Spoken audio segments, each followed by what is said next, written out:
Nandana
Hare Krishna, Krishna Krishna, Hare Hare, Hare Rama,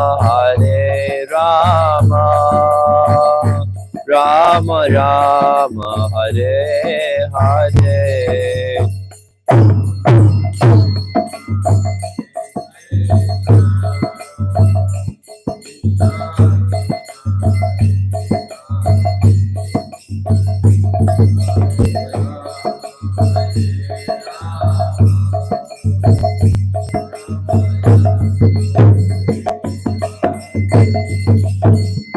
Hare Krishna, Krishna Krishna, Hare Hare, Hare Rama,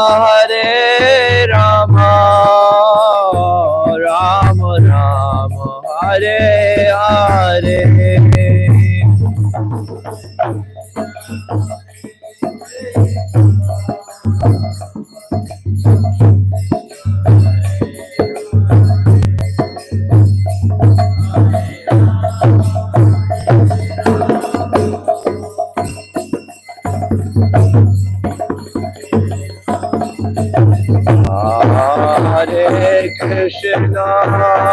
Hare Krishna, Krishna Krishna, Hare Hare, Hare Rama,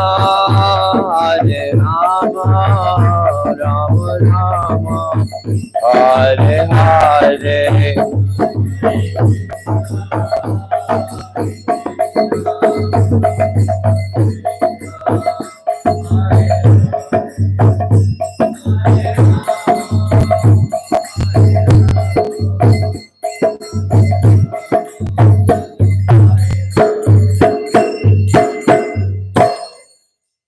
Jai Vishnupad Paramahansa Pararajikacharya Stotra Shad Shri Srimad His Divine Grace A.C. Bhaktivedanta Swami Srila Prabhupada Ki Jai, Ananti Koti Vaishnavrinda Ki Jai, Gaur Premanande, Hari Hari Haribo. Om Namo Bhagavate Vasudevaya.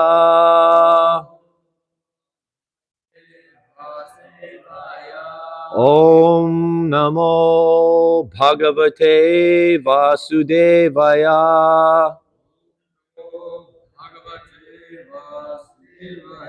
Om Namo Bhagavate Vasudevaya.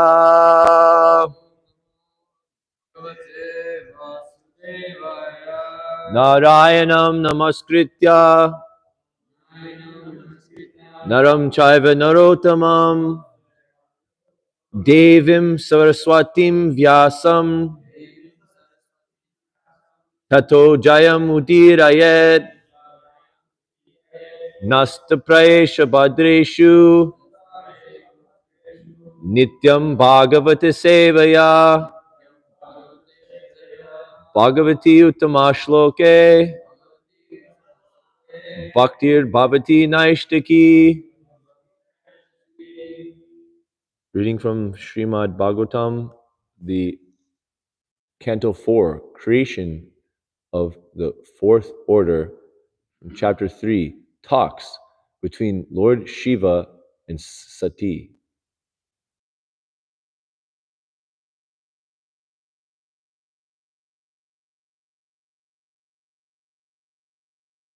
And verse number 20. We have I can't really see, we have the verse there. Someone want to help me out with the meter here? That works? Vyaktam Twamud Krishna Utkrista Gate Brajapate Vyaktam Twamud Krishna Gate Brajapate Vyaktam Twamud Krishna Gate Prajapate Priyatmajanam Asi Subrume Mata Priyatmajanam Asi Subrume Mata Priyatmajanam Asi Subrume Mata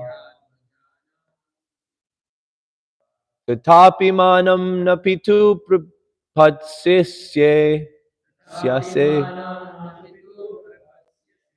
Tatapi Manam Napitu Prapatsyase Tatapi Manam Napitu Prapatsasye Mat Ashrayatka Paritap Yate Yataha Mat Ashrayatka Paritap Yate Yataha Mat Ashrayatka Paritap Yate Yataha. Please chant. First.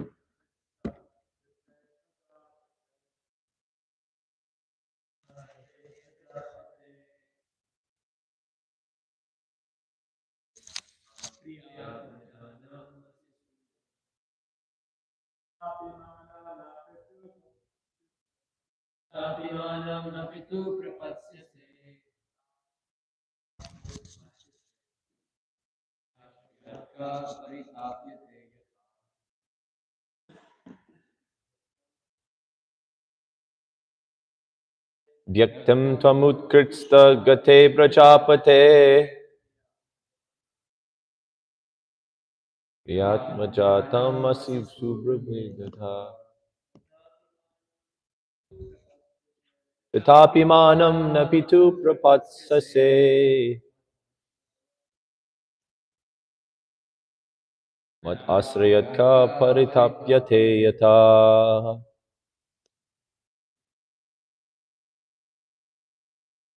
Vyaktam Tvamutkritsta Gate Prajapate Priyatmajanam Asi Subrume Mata Priyatmajanam Asi Subrume Mata Mat Asrayatka Paritapyate Yata.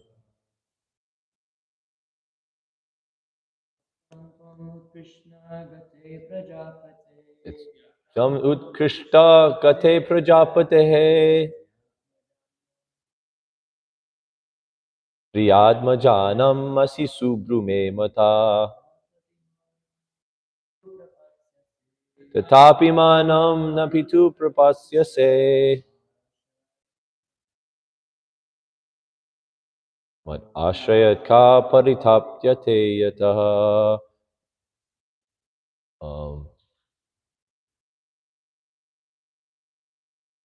Vyaktam, it is clear.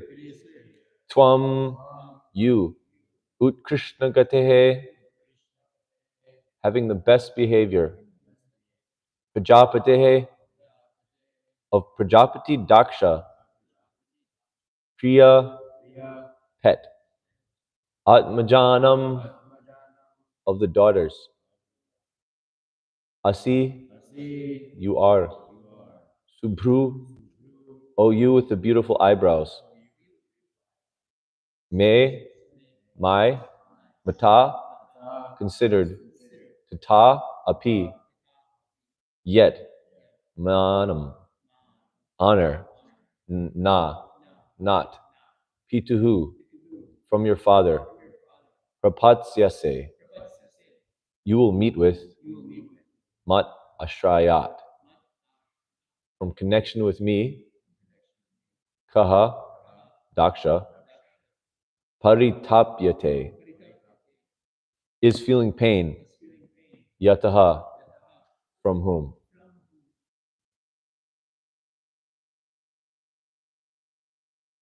Om Jnanatimrandasa Gnanjana Shalakaya Chakshurimlitam Yena Tasmai Shri Gurave Namaha Shri Chaitanya Manobishtam Stapitam Yena Bhutale Swayam Rupa Kadamayam Dadati Swapadantikam Vandeham Shri Guru Shri Yuta Padakamalam Shri Gurun Vaishnavamscha Shri Rupam Sagradatam Sahagana Raghunatham Vitam Tam Sajivam Sadvaitam Savadutam Parijana Saitam Krishna Chaitanya Devam Shri Radha Krishna Padan Sahagana Lalita Shri Vishakan Vitamscha He Krishna Karuna Sindhu Dinabado Jagatpate Gopisha Gopika Kanta Radha Kanta Namostute Tapta Kanchana Gaurangi Radhe Vrindavaneshwari Vrishabhanu Sude Devi Pranamami Hari Priye Vanchakalpatarubhischa Kripasindhubhyevacha Patitanam Pavanebhyo Vaishnavebhyo Namaha Shri Krishna Chaitanya Prabhu Nityananda Shri Vedigadara Shivasadi Gaur Bhaktivinoda Hare Krishna, Krishna Krishna, Hare Hare,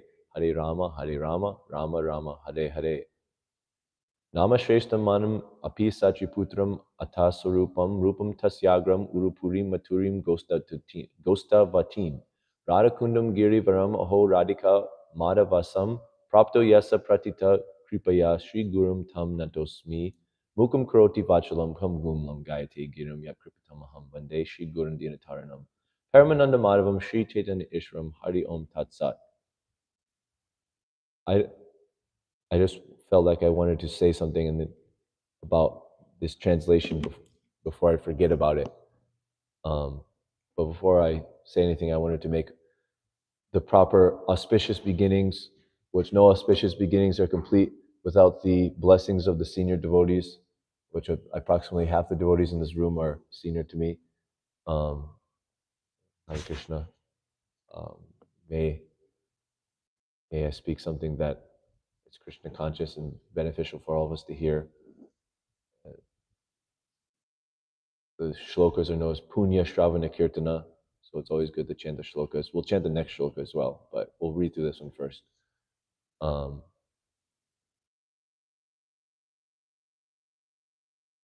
Tapyate, tapas, like heat or struggle. So paritapyate is like a lot, feeling pain from having connection with Lord Shiva and Daksha insulting. Therefore, Sati is going to feel a lot of pain. Translation: My dear white complexioned wife, it is clear that of the many daughters of Daksha, you are the pet, yet you will not be honored at his house because of your being my wife. Rather, you will be sorry that you're connected with me. Purport.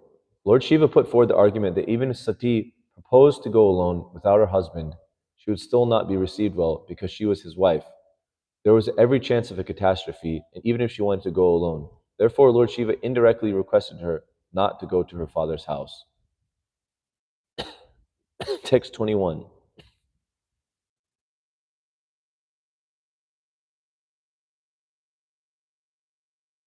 The same meter. Papachamanena hridaturindriya Samriddhi Purusha Buddhi Sakshinam Akalpesham Yurodum Agnyasa Param Param Dveshti Yathasura Harim. One who is conducted by false ego and thus always distressed, both mentally and sensually, cannot tolerate the opulence of self-realized persons. Being unable to rise to the standard of self-realization, he envies such persons as much as demons envy the Supreme Personality of Godhead. Purport. The real reason for the enmity between Lord Shiva and Daksha is explained here. Daksha was envious of Lord Shiva because of Shiva's high position as an incarnation of a quality of the Supreme Personality of Godhead. And because Shiva was directly in contact with the Supersoul and was therefore honored and given a better place than he, there were many other reasons also. Daksha, being materially puffed up, could not tolerate the high position of Lord Shiva. So his anger at Lord Shiva's not standing up in his presence was only the final manifestation of his envy. That's important that actually in Kali Yuga, it's said that one isn't going to be judged based on what they think about. Whereas in other yugas, that wasn't the case. Even if you thought about a sinful activity, you would get the punishment for that. And part of that reason is back in the previous ages, it was, people were very, very powerful, even just by, Brahmana, just by saying a curse could wipe out a king. We hear about King Venu. Brahmanas just utter Om after they decide he's a bogus king and he drops dead. Or we hear so many different instances in the Mahabharata of just how powerful the people in these other yugas, previous yugas were. But now, so in Kali Yuga, we're much weaker. So we're not really judged so much about what we're going to be thinking, because most of the time it's going to be probably nonsense for most of the people. But then it's actually of what you actually did, what you're actually doing. And here, Daksha is getting mad at Lord Shiva, and he kind of curses him, and it seems like it's an overblown reaction. And really, it was just the boiling over of his envy from all the time previously that he was having these bad thoughts. So we should be careful. If we have some negative thoughts about some sort of devotee, then the best remedy is to glorify them and to try to serve them. And that way think good thoughts about them, lest it ever boils over and actually becomes an actual action of anger. Vachu vegam, manasa krodha vegam. So we should therefore control our anger, and especially when we're dealing with devotees, because it's the mad elephant offense if we offend a devotee. One of the worst nam aparads, one of the worst aparads that we could actually do, because the devotees are the ones connecting us to Krishna.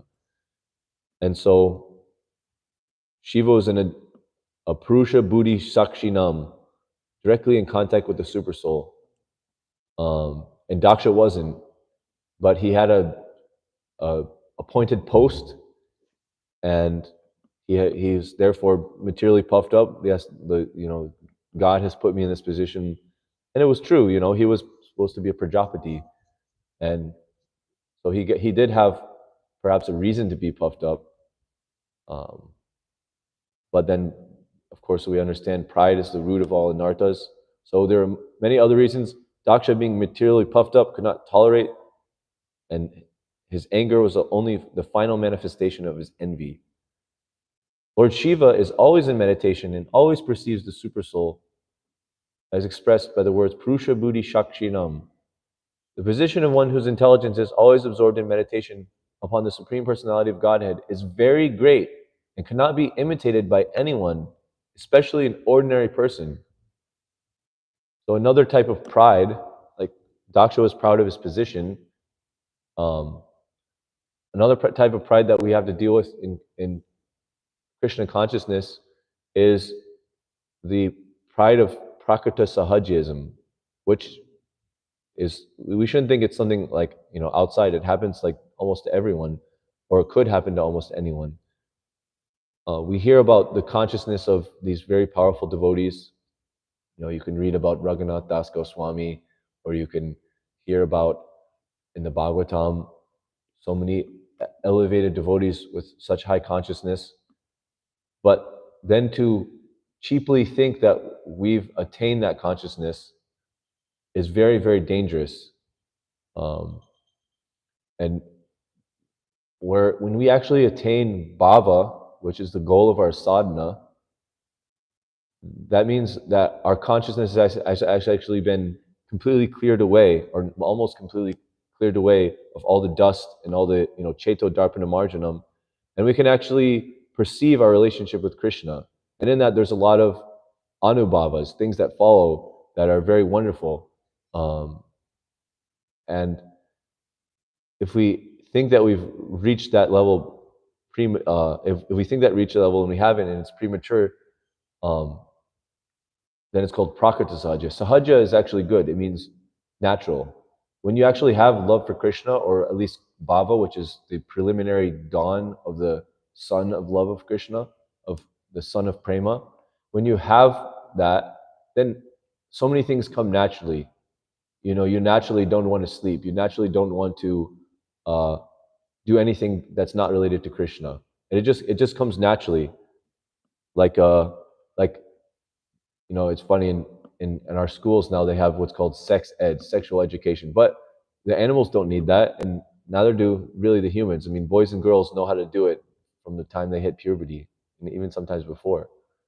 So naturally, at the stage of bhava, natural attraction comes. But if we take it cheaply and think that we're already on there, like thinking that taking fool's gold for gold, or thinking a quarter is actually some sort of rare, golden eagle, pure gold coin, then it's called prakrita sahaja, or materialistic naturalness. And what ends up happening, Prabhupada explains, there's a really nice book that he wrote before he wrote a few books before he came to America, but this one's called Vrindavan Bhajan. And it's 28 verses, and my Guru Maharaj had translated all of them, and they released it as a book. And it's quite nice to read. It's really good summary. So he talks about this.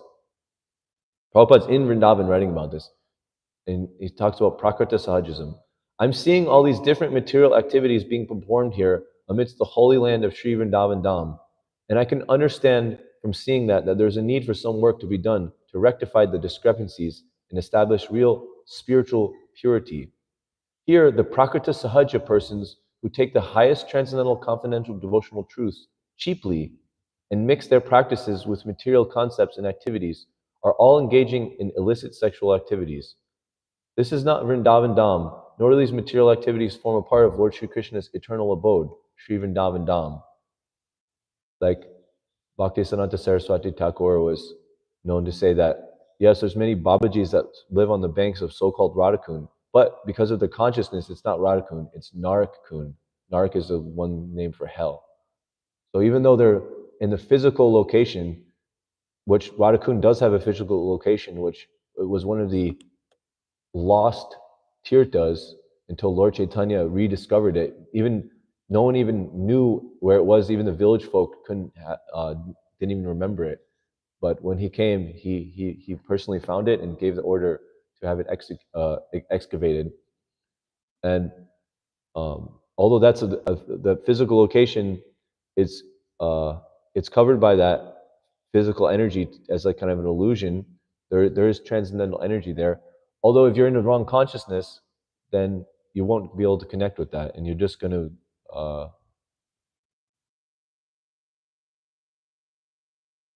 go to hell, basically. Here's another nectar bomb that Prabhupada said. A Vaishnava devotee of the Lord always serves to satisfy the transcendental desires of Lord Krishna. Neglecting the Lord's order and instead simply trying to directly enjoy tasting the nectar of Krishna's confidential pastimes is against the principle of selfless service and pure devotion, and therefore is not an authorized activity for a bona fide devotee of the Lord.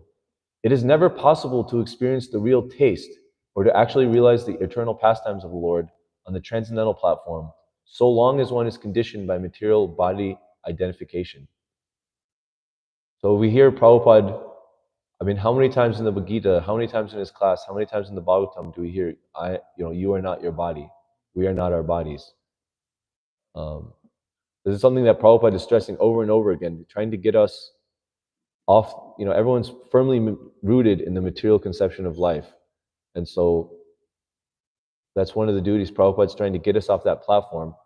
So we don't get caught in this, because if we're not on that, if they're still on that platform, but we try to apply or approach these really high spiritual truths, then it'll be a bad reaction. The chemistry needs to be right. Like I personally knew someone who exemplified this. They were trying to imitate the activities of these pure devotees in Vrindavan. They were trying to eat extremely little. They were trying to chant 64 rounds a day.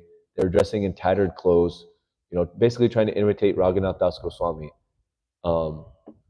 We would notice it was kind of weird. Like every couple of weeks, then instead of just doing whatever, they would go to Whole Foods, get a gigantic thing of peanut butter, just eat the whole thing, and get really sick. And after about a year or a year and a half of on and off doing that, and they would trying to chant and come to the Harinam every day, and it was good, but it was on this very weird platform. Then eventually they left, and I think I got about a year after they left, I got a weird phone call from them where they were inviting me if I wanted to participate in Raganuga Bhajan with them and their girlfriend. And if anyone knows about what Raganuga Bhajan is, they know that a girlfriend would be antithetical. And it's just like you can't, you want to go swimming and there's no water in the pool. Like it means you're completely on the material platform. So it's a, what is it called? Oxymoron. So that's one thing we have to avoid. The position of one whose intelligence is always absorbed in meditation upon the Supreme Personality of Godhead is very great. It cannot be imitated by anyone, especially an ordinary person. So Jiva Goswami says, I think in Bhakti Sandarbha, I was hearing this in class, I haven't directly read it, but he was saying that one should do one's sadhana according to one's adhikar. So it means that if you are not on the level to be able to try to do something like chanting 64 rounds every day, then it's actually unhealthy for you to try to do that every single day. I mean, of course, we have Ekadasis, and Prabhupada and all our different gurus are telling us to chant more. Like my guru says, you should try to chant at least 25 rounds every Ekadasi. Do something extra than 16. and observing Ekadasi, eat less, and that's good. So every once in a while we can try to do that. But to maintain ourselves on a platform of trying to do more than we actually have the adhikar is dangerous, and it's counterproductive. Also, I mean, we obviously don't want to do less than we're capable of too. We want to give our best to Krishna. So Prabhupada, seeing the mentality of his Western disciples, he originally was telling them, chant 64 rounds every day. And seeing that they couldn't do that, okay, chant 32 rounds every single day. Seeing they couldn't do that, he brought it down. Okay, at least chant 16 rounds every day, and follow these regulative principles.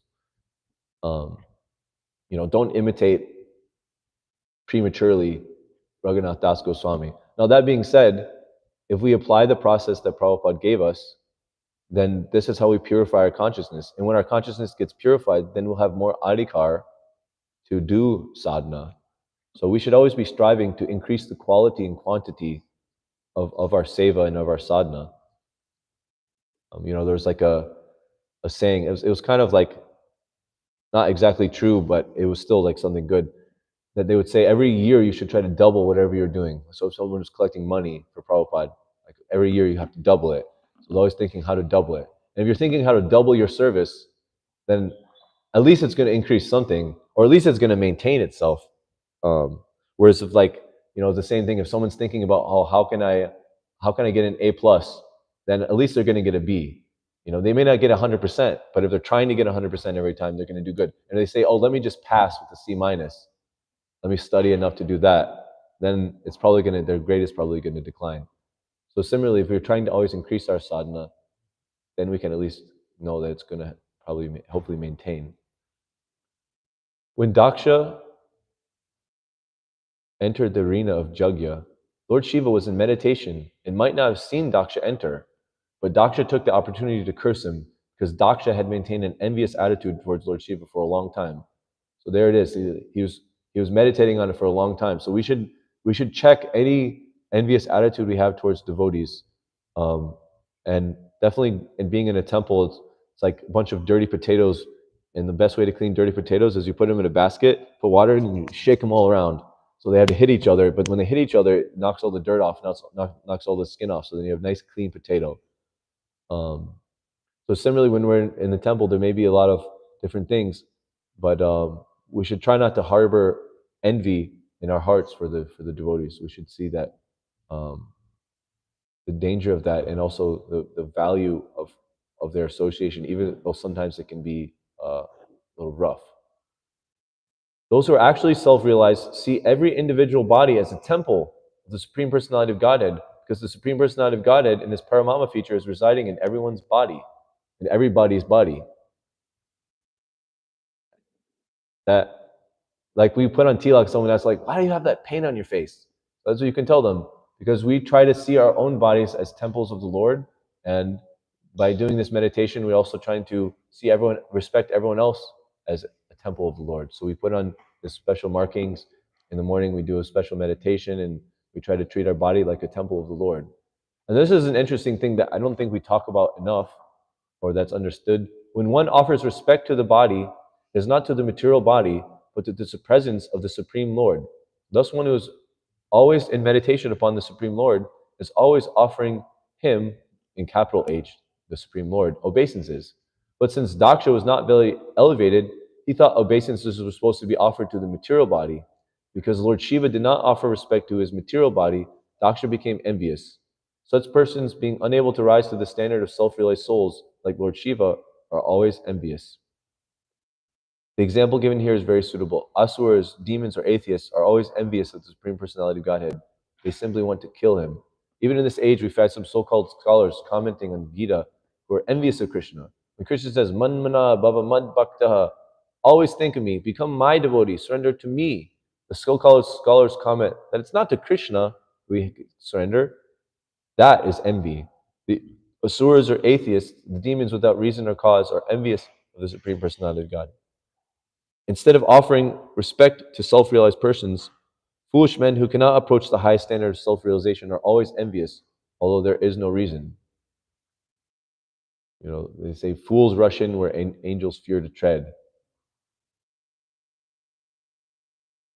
So in like a Prakriti Sahajam is basically saying, I'm not going to actually approach the sadhus. I'm just going to pretend that I am the highest sadhu. And therefore, if the actual sadhu comes into them, then they become envious. And we saw that in the life, we hear about the life of Bhaktisiddhanta Saraswati Thakur. There were so many people envious of him. He was trying to get, he had so many murder attempts on his life. And, you know, they were trying to take his guru, and he called him out. He says, okay, you want to try to take the guru? I'm his disciple, and if any of you can claim to not have any sexual relation with women in the last month, then you can take his body, because then you're qualified as also as his disciple. Oh, none of you in the last month? Okay, in the last week. None of you in the last week, in the last 3 days. And like that, they were all silent. They all shut up, because they could understand that he could understand that they were on the material platform, and that he wasn't. He was beyond that. So by their silence, they admitted their defeat, and that he was actually on the eternally liberated platform, you know, beyond lust. Prabhupada says, if anyone tries to imitate these eternally liberated associates of the Lord by mimicking their transcendental activities, or by simply putting on an outward show, instead of achieving pure devotion, they will be brought under the tight grips of Maya, the Lord's powerful illusory potency, and they will not even be delivered from the bondage of this material world of repeated birth and death. So if you just think that the respect should be offered to the material body, then you'll get caught in Maya. Like Gauranga Babaji, he had someone come there that they, you hear, oh, there's this great pure devotee, so you like want to see them. But then someone, they may have the bad motivation to see them that, oh, if there's this great devotee, then let me be seen near him so that people will also think that I'm a great devotee. And so Gauranga Das Babaji was constantly like getting approached by these kind of people, and he could see right through it, and it like really pissed him off. He was trying to just engage in his bhajan and associate with devotees that he liked, like Bhakti Thakur. And so when they would come around, it would just upset him so much that eventually he begged someone, let me just do bhajan in this latrine, and can you please, if you want to do service for me, please put some dead fish on the outside and some cigarettes and some, so it looks like I'm eating meat and doing drugs. Please, if you can do anything for that, and if you can smear your stool all over the outside, that will be a great service to me, because smelling this stool and being around this disgusting stuff is so much more relishable and pleasurable than being around these disgusting people that are just trying to pollute my consciousness. And if this keeps them away, then like that is really good service for me. So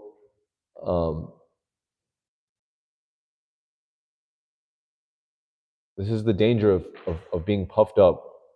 And Prabhupada's talking about the famous doctor, so-called Dr. Radhakrishnan. He has a good name, Radhakrishna. I don't know how he flipped that around, but he twisted, always think of me, become my devotee and surrender unto me. And they say, oh, Krishna is just talking about his like unmanifested form, and they try to twist the word and juggle it, so it's like to try to take bhakti out of the Bhagavad Gita, which isn't, it's kind of difficult because bhakti, practically speaking, all the signs point to bhakti in almost every chapter. And if not every chapter, if you read the whole thing, it's very hard to actually twist out other meanings besides that.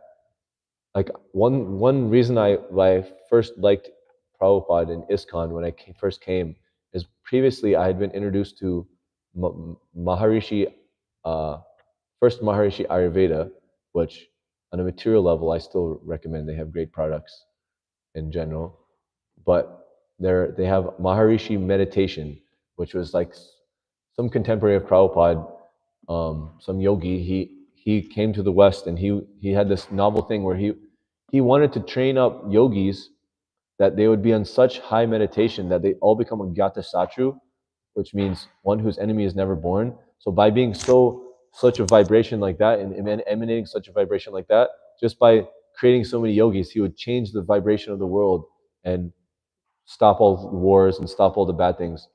But he ended up, and by the end of his mission, he ended up admitting defeat, saying he was very frustrated that his disciples were not actually attaining that level.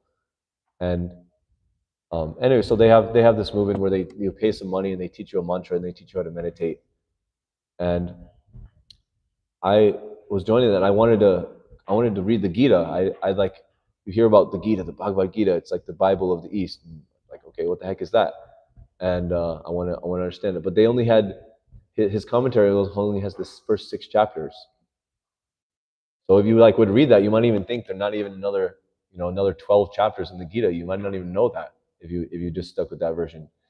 And he even admitted, like he said, yeah, the highest consciousness is Krishna consciousness. This is from disciples of his that eventually went to Prabhupada, or at least met with the devotees and told.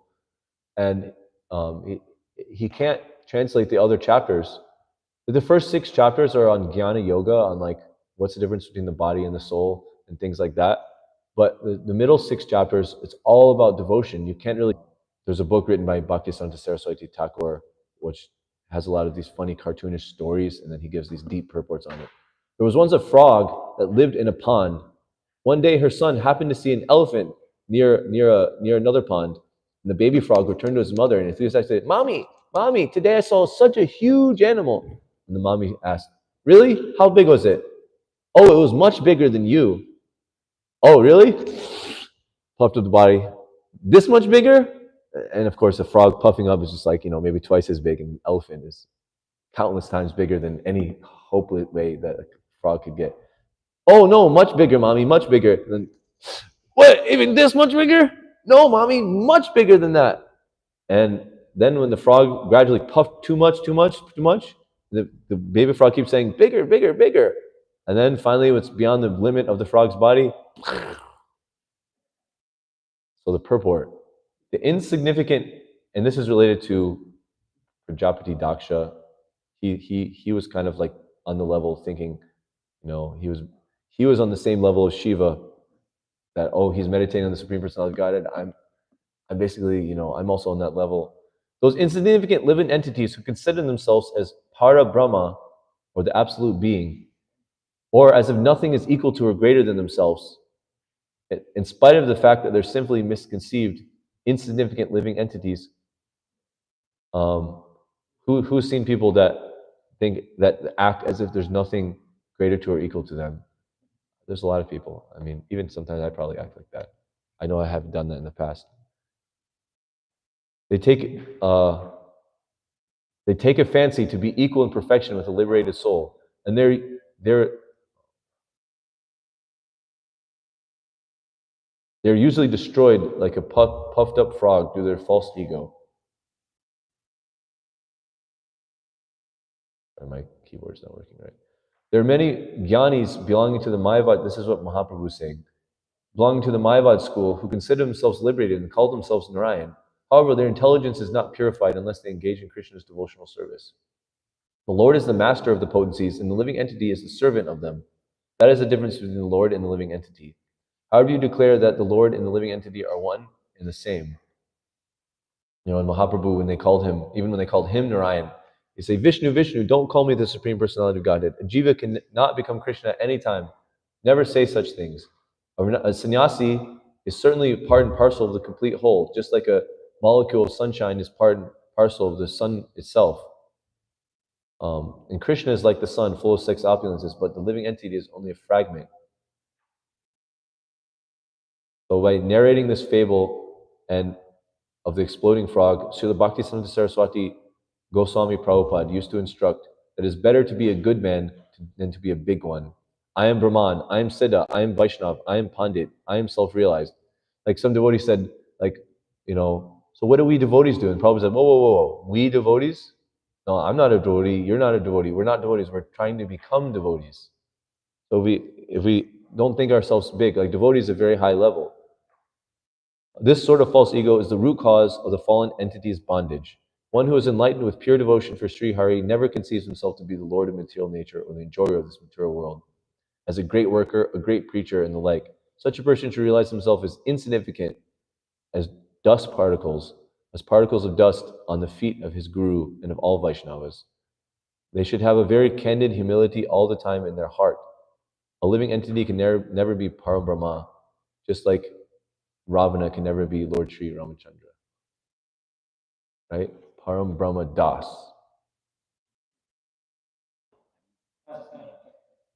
Yeah, so that's what Kanama Maharaj gave him the realization just in initiation. Okay, we're over time. Is there any comments or questions?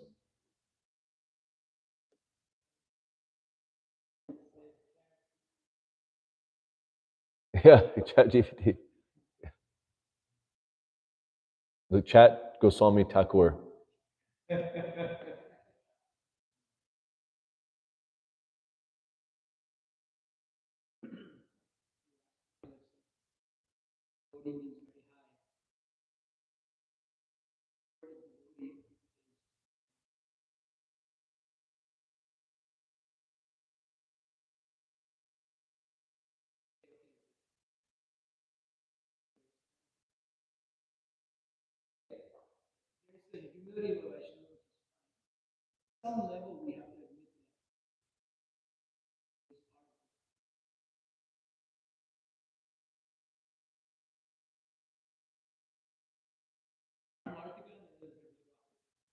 I mean, to be really clear with definitions, we shouldn't go to Latin, we should go to Sanskrit.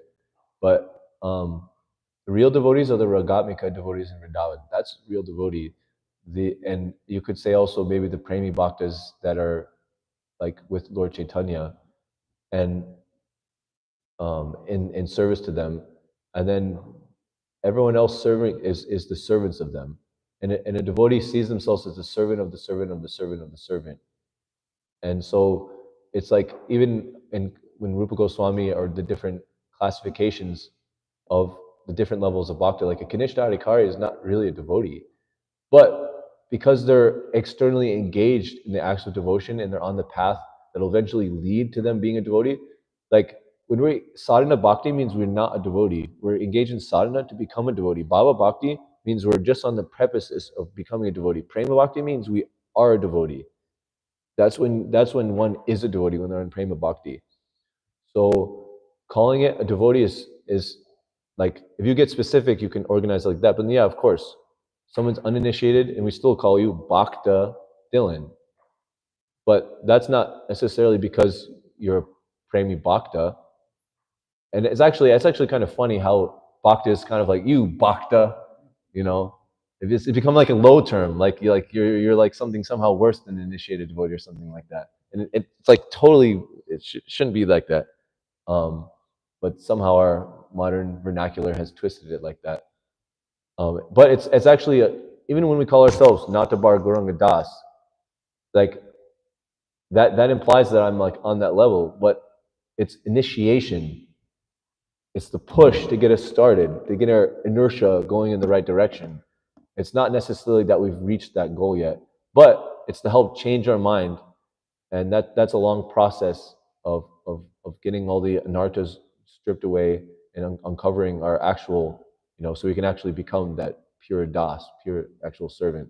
So yeah, I mean, you can call it devotee, and that's what the Vaishnavacharyas do. And it's almost a kind of like preaching, like you twisted the grammar a little bit so that it makes people feel better about like that. Yes, I am, and getting the mind something to hold on to is good, but we should also realize that's what it is. It's not like we shouldn't just stand on that. That's almost like Prakrita Sahajism, that like because I've got initiation, then that's it. I'm a devotee. I don't.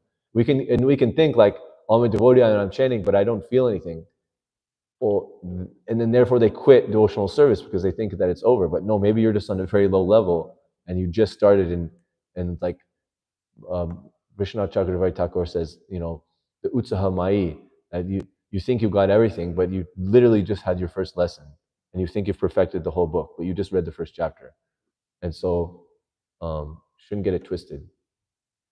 I don't know. Are you satisfied with that, Krishna Kripa? You have a comment on that?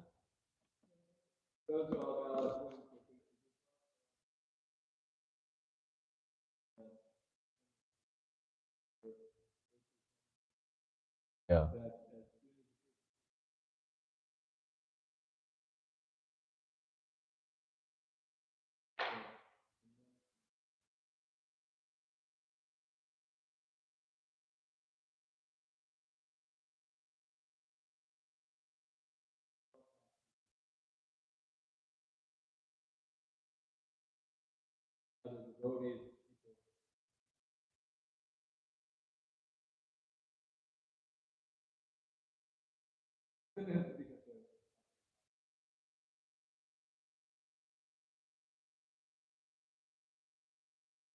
Yeah, it's more of not to judge others. It's definitely to judge ours. We should remain like candid humility should be all the time in our heart.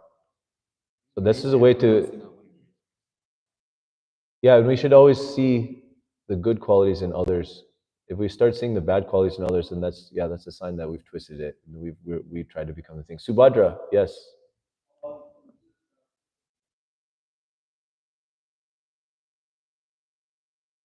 Yeah, who is a Vaishnav, right?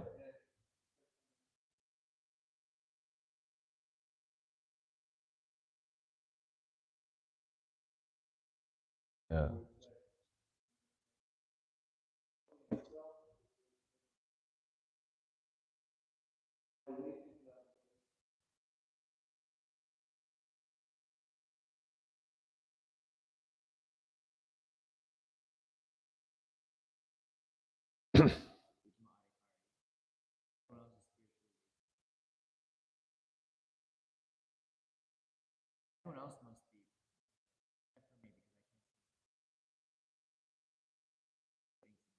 Yeah.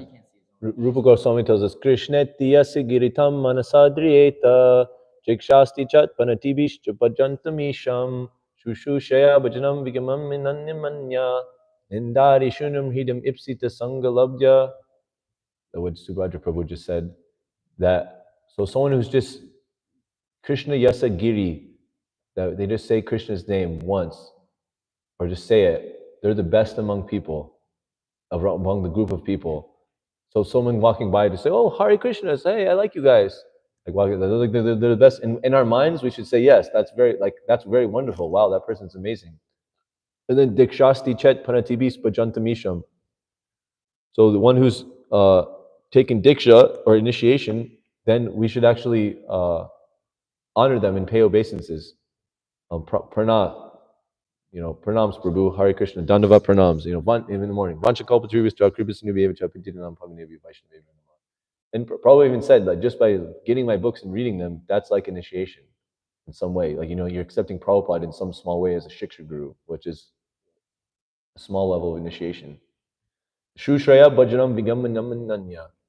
That when there's a devotee who's then perfected in bhajan, and they nindadi shunya hidam, in their heart they have no desire to criticize others, which means that, like Bhakti Siddhanta is saying, that this real humility where they're seeing themselves as low, which is very beautiful. Then for them that we should ipsita sangha labdya, we should be really desirable of attaining their association.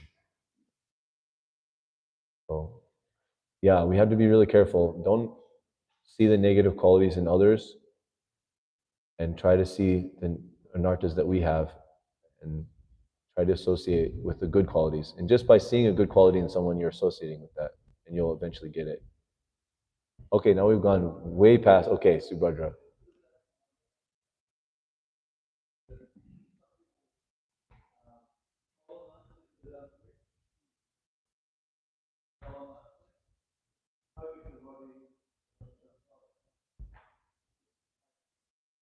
Yeah, yeah, he's talking to Haridas Thakur, I think. Lord Chaitanya is saying that, right?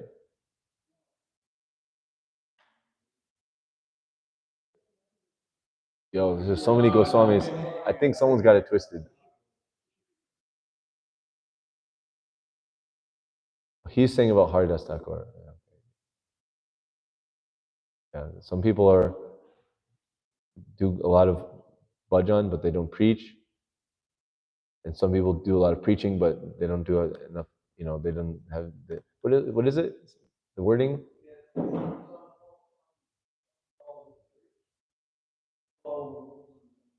Yeah.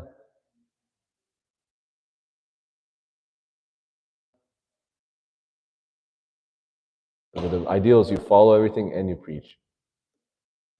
That's what Prabhupada said. That's why we always remember the 6 Goswamis of Vrindavan, because they were following everything. We hear in the Sad Goswami Astam, sleeping under a different tree every night. But then they're also composing so many Vedic literatures, making temples, preaching to all the people there. They were making a reason for people to bring pilgrims to come there, and then they were preaching to all the pilgrims that were coming there. It was like amazing. Om Gyanantimirasana Gananjana Shalakya Chakshuramitamina Tasmai Shri Guru Hari Om Tat Sat.